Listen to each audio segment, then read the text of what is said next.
कहते हैं जब ज्ञान का सागर भी मन को शांति न दे सके तब एक नई दिव्य कथा जन्म लेती है। यह कहानी है महर्षि व्यास की, जिन्होंने वेदों का विभाजन किया, महाभारत की रचना की, फिर भी उनके मन में एक अजीब सी उदासी थी। आखिर क्या कमी रह गई थी उनके जीवन में? क्यों महान ऋषि व्यास का मन अशांत था? और कैसे उसी उदासी से जन्म हुआ एक महान और पवित्र ग्रंथ का श्रीमद् भागवत महापुराण।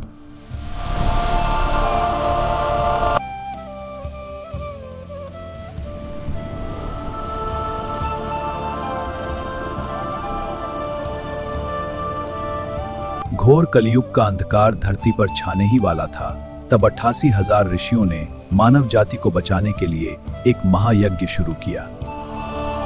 यह वो समय था जब महर्षि वेदव्यास ने चारों वेद और महाभारत जैसे महाकाव्य लिख दिए थे, फिर भी उनका हृदय एक अजीब सी बेचैनी और उदासी से भरा हुआ था।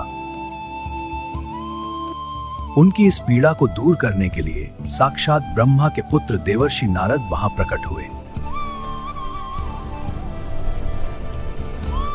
नारद जी बोले, व्यास जी, आपने ज्ञान, कर्म और धर्म पर बहुत लिखा, लेकिन भगवान श्री कृष्ण की प्रेममयी लीलाओं का गान नहीं किया। नारद जी ने आगे कहा, याद रखिए महर्षि, बिना ईश्वर के सच्चे प्रेम और निर्मल भक्ति के मनुष्य की आत्मा को कभी शांति नहीं मिल सकती। नारद जी के वचन सुनकर व्यास जी ने आंखें बंद की। गहरे ध्यान में उनके सामने साक्षात भगवान श्री कृष्ण की दिव्य मूर्त प्रकट हो गए। श्री कृष्ण की उन अनंत और प्रेममयी लीलाओं का दिव्य दर्शन करने के बाद ही पवित्र श्रीमद् भागवत महापुराण का जन्म हुआ।